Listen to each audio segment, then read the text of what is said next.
Welcome to the Startup Competitors Podcast, where we talk with early-stage entrepreneurs to understand what information they use to inform product roadmap, strategy, and market differentiation.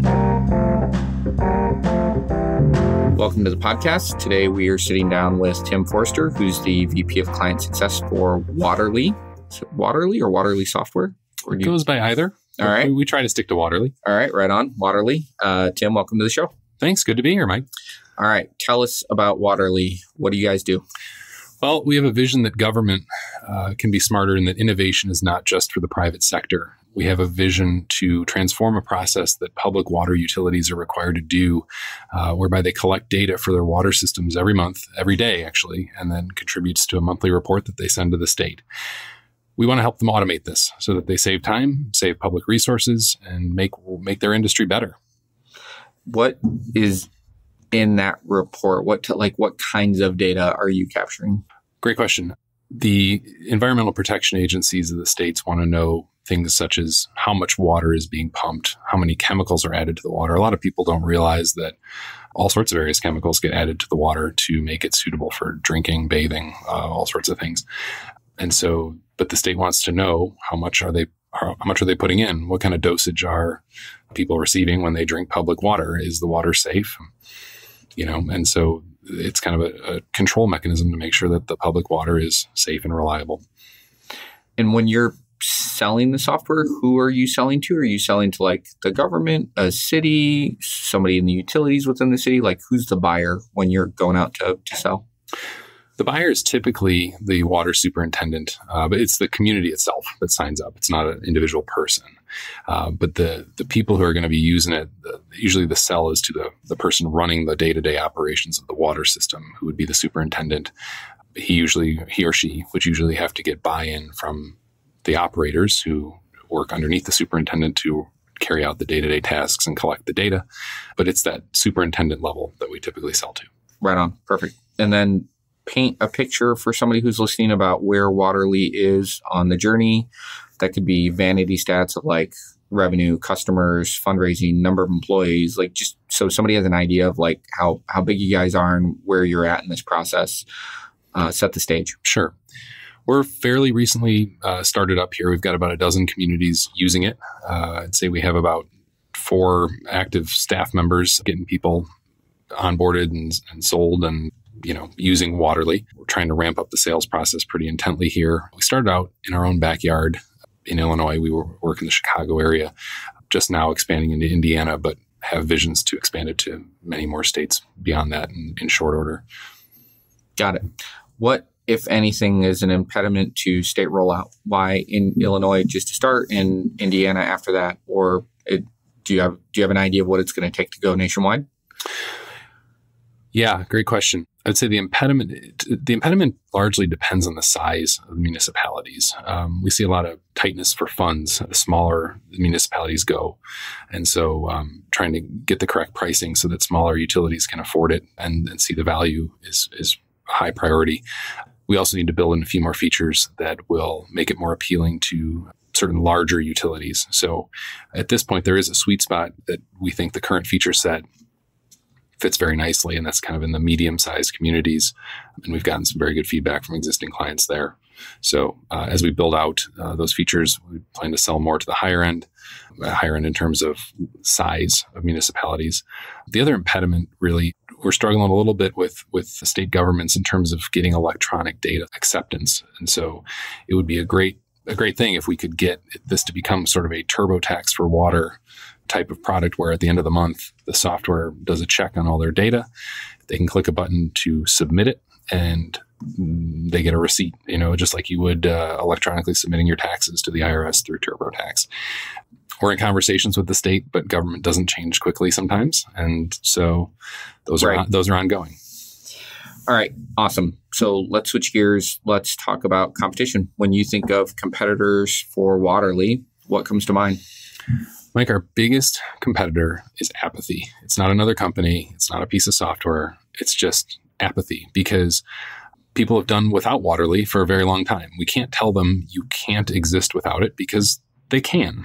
It's a product that makes them more efficient, but there is a little bit of pain to adopt it, especially if you're not comfortable with technology. And so we're looking for more forward-thinking people who want to be better, who aren't, afraid of technology, and at the same time, we're trying to make it so that the product itself appeals to even those who aren't tech savvy, that it's so simple and so intuitive that anyone can just pick it up and, we can train them to use it in 5 to 10 minutes on a tablet. So, but they have to want it. And that's what we're seeing, that a lot of times the objection isn't price. It's just, I'm comfortable doing what I'm doing. And, I don't want to change unless other people are already, compelling me to do that. So right now, the leading edge people are those who want better, who actively go out and want better. And we think once we get more adoption among them, that we'll get some carryover into people seeing that their neighbors are doing better, and they might want to as well. You've said better a handful of times there. What do you think better means to those people? So like the early adopters that you have, whether it's some of the stories that they're telling you for their motivations for why they want to do it, or maybe the results that they're seeing, like what is that differentiating factor that to them was like, oh yeah, it's a no-brainer. Like, of course I want to do this. Sure. I'll give you a great example. And that is there's a feature that we have that when you enter data, it will check the data for an anticipated range. And so this was actually a feature request from one of our existing clients who said, I'm going on a 3-week vacation. I just hired a new employee. He started 3 weeks ago, and he doesn't yet know. I've just started, teaching him to collect this data, but he doesn't quite know the proper values that go in each one. That if he sees a value and he records it, is that anticipated? Is that a problem? I mean, it's you're expecting 3,000. Right. I put in 300. Perfect. Exactly. Because I misread the decimal place or whatever. Right. On your pencil and clipboard, you have no way of really alerting him to that because these people are collecting, dozens of pieces of data, and the values can change based on things in your system. And so we created a feature that will essentially flag a piece of data real time as they enter it, saying, "Hey, I expected it between this range." That's custom for each system, and it was the person who requested it loved the feature, and that is better. That's an example of better. And there are a whole host of other things like that, primarily relating to the time savings. I mean, there is a crunch, especially in public utilities, in terms of not having enough people and, having too much to do. And so anytime you can free up for people allows them to go do those other things that they need to be doing. Other things, for example, maintenance of a system, for example, they need to exercise a valve, or in smaller communities, sometimes it can be they need to go mow the grass because the same person is doing 5 different jobs within the community, and they're strapped and they're working till 8 p.m. And, if you can save them an hour here or there, it'd be great. Dude, that's a solid example. I never even thought of that. Mm-hmm. That's awesome. All right. So then talk a little bit about so if the big competitor is apathy, I'm trying to think, because this question is going to, I guess I'm trying to lead towards motivations of why did you guys think Waterly would be a success? Why now? Mm-hmm. Why these sets of features? Why this go-to-market strategy, right? So this podcast is all about how do you leverage knowledge of the market and competitors, because they're part of the market, mm-hmm. right? To develop your product strategy and go-to-market strategy. So as you guys are going to market, you're not swinging against GE or IBM, Correct. Right? There's no 300-pound gorilla that you're trying to take down. No. What are the things that, as you think about kind of the future, where you guys are going and why you're launching Waterly right now, are there macro trends that you're riding? Are there specific things that you guys are seeing in the news or in the tea leaves, or maybe even politically, that make you think, now's the time to be doing this? These events are what leading us to think these features might be the right features to start wedging into the market. Just talk a little bit, sure. And it can be as free form or structured as you want it to be, about why now? What are the things that are leading you to think that? Mm-hmm. And then how does that affect the overall strategy of how we market, how we sell, what features we build, all that stuff? Sure. Waterly was born out of a systems integration water consulting company. And so as part of that business, we would go to a lot of conferences, and I would say no fewer than 3 times did I see sessions at these large water conferences that talked about the challenge of how do we attract younger people to run water systems, because they continually harp on the idea that water operators are, as an aggregate, getting older and older and older. And it's viewed as kind of like a population bomb where all these people are going to retire and you're going to have very few young people who have come in to replace them. And it's, below replacement rate. And so they're desperately trying to figure out why isn't it that we're attracting younger talent to our profession.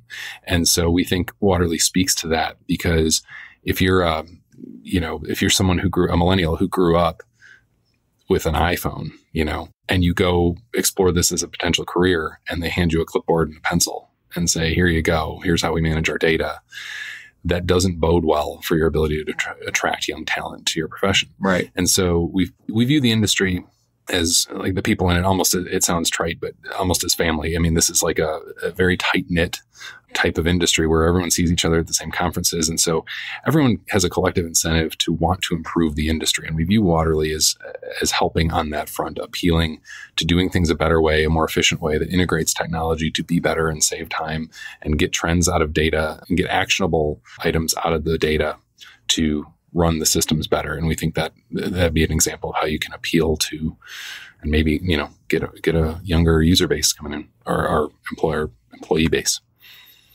So then as you start to capture those younger markets, actually back up. So 12 communities using Waterly today, right? Correct. Anecdotally, what's the average age of those users? Like, has that been true? Or like, do you have a bunch of 70-year-old, guys in F-150s pulling out their iPads?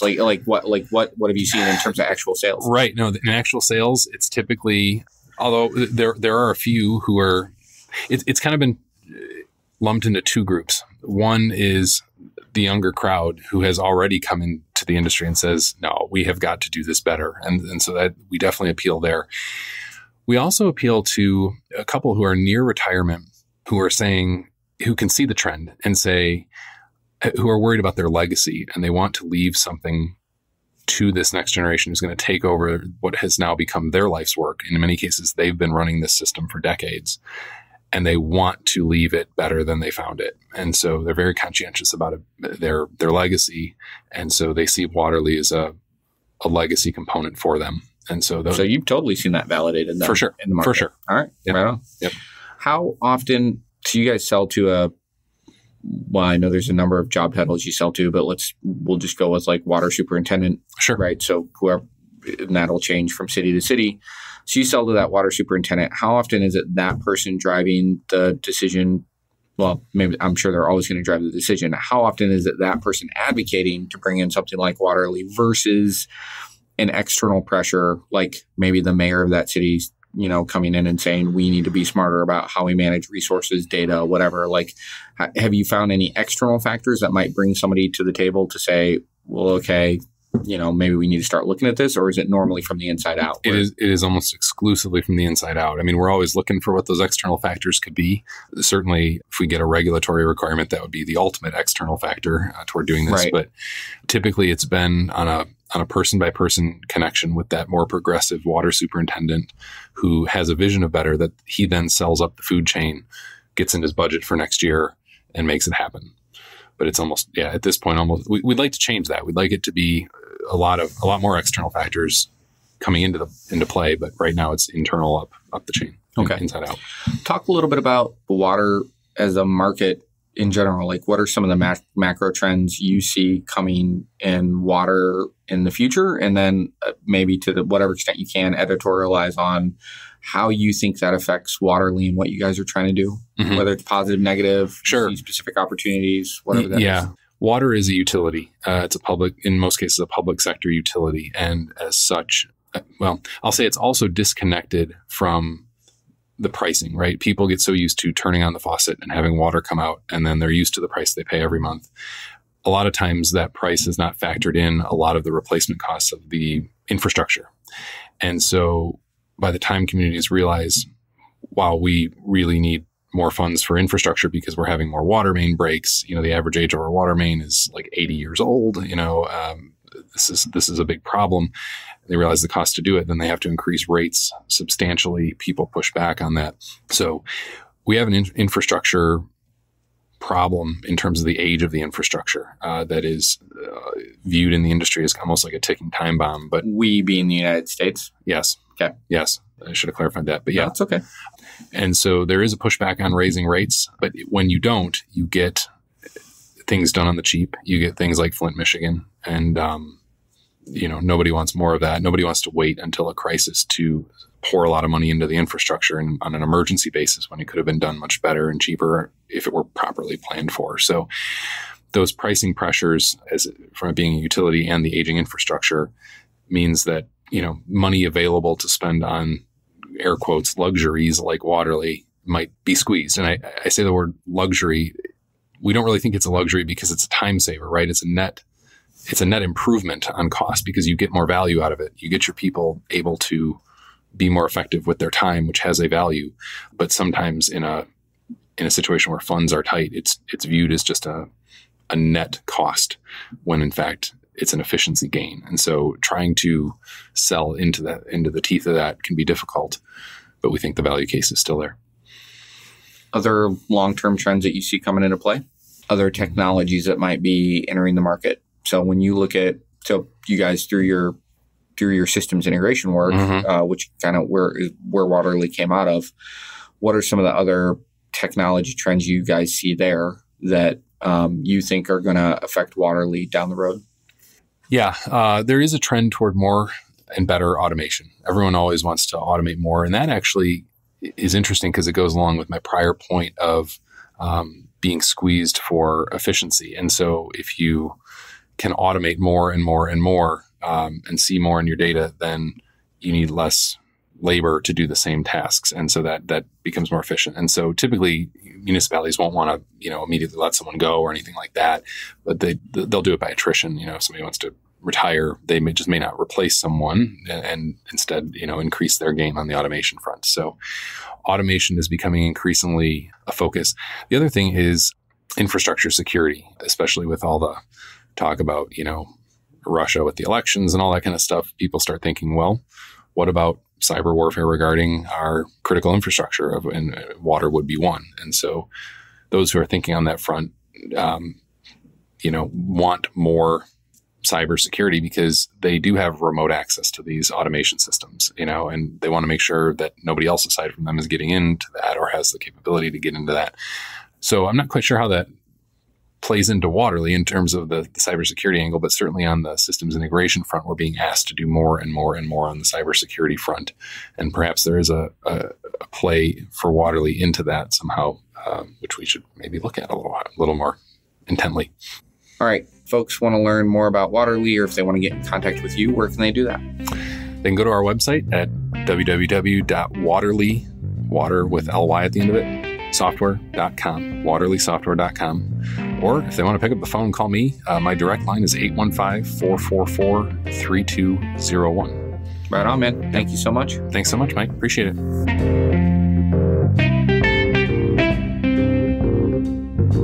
If you're thinking of launching a SaaS product, Startup Competitors can provide data on your closest competitors, survey potential users, or provide other product validation services. Learn more at startupcompetitors.com.